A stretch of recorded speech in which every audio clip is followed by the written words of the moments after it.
Hi everyone, we are so excited about opening up our new studio in November of this year. But before we do that, we thought it would be so much fun to take a trip down memory lane and talk to a few of our members that were with us when we opened the original Bikram Yoga studio. So take a listen.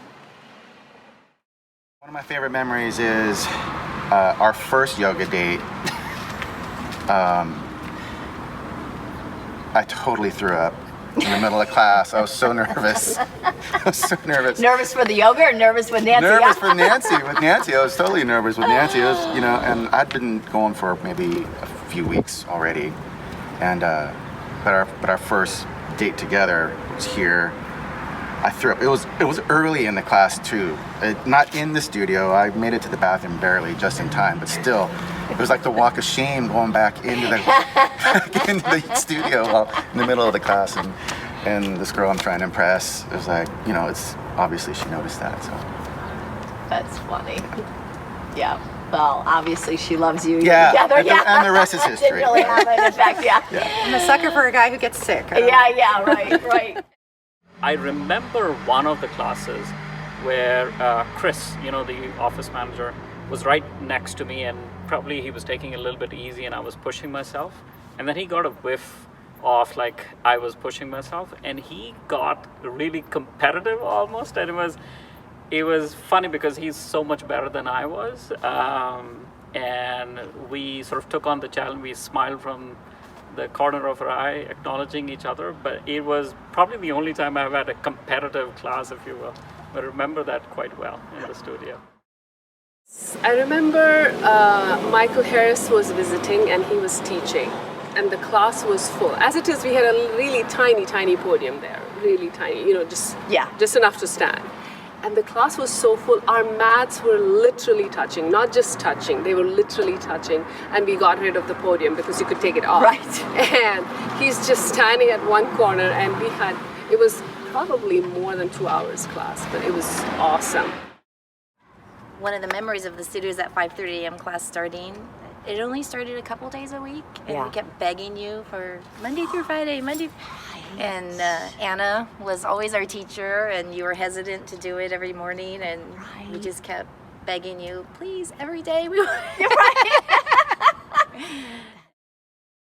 Michelle in this old studio used to have a beautiful picture of a set of redwood trees in the Presidio area, and it was out in the community lobby area here. And when she moved to the new studio, she put that away from public view. I think it's in her office or something. But Doug and I missed it so much, we ended up buying a copy of that print, and now it sits in our living room.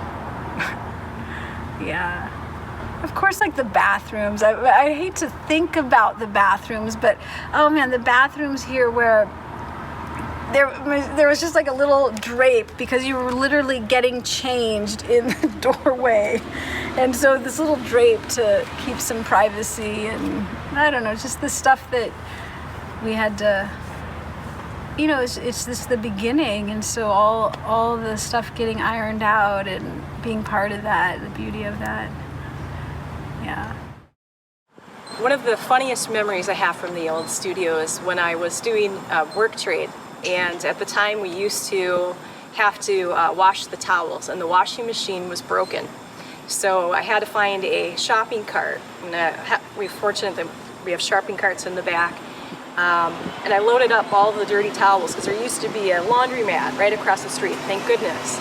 But I had this shopping cart, and the towels were way over the top of it, and I'm trying to push these towels to get them clean, and the parking lot can be a little bit bumpy, and I had some towels kind of fall out. And if you know anything about a used towel after class, they're always wet and juicy, and I loved it. Those hilarious, because something I never thought I would do.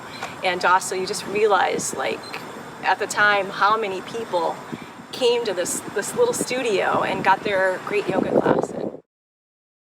I used to be right next to what we used to call the hippo. It was a little humidifier thing which had a little snout that came out of it, and you could literally see the vapors coming out of the thing. And I believe at one point it had a funnel on top of it. I think they used to pour water into the thing to humidify. And the hippo was much sought after because it was cooler near the hippo. So we would all like try to get in early to be in that back corner. So now I'm not like that anymore. So I remember during the summer months, a lot of times in the afternoon classes, you know, the sun comes in, and it does in the I guess it would be the second studio, the second location at this point. But in the original location, boy, if you were in the back row at some point and they weren't using the fans very much, it was like being in a sauna times 10.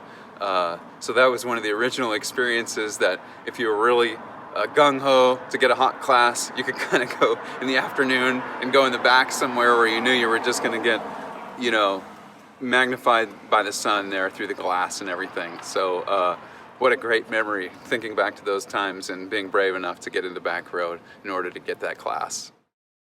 You know, I think the funny thing was that actually I think one of my favorite things I can remember is I can remember when we would open the doors to let in the cool air, and that first time that I'm like, I don't want the cool air. I don't want that. And it was like, that was realizing I had reached a point in my practice that it's like, oh, I didn't need that crutch anymore. Like I can be in the back. Like I can handle this, just me.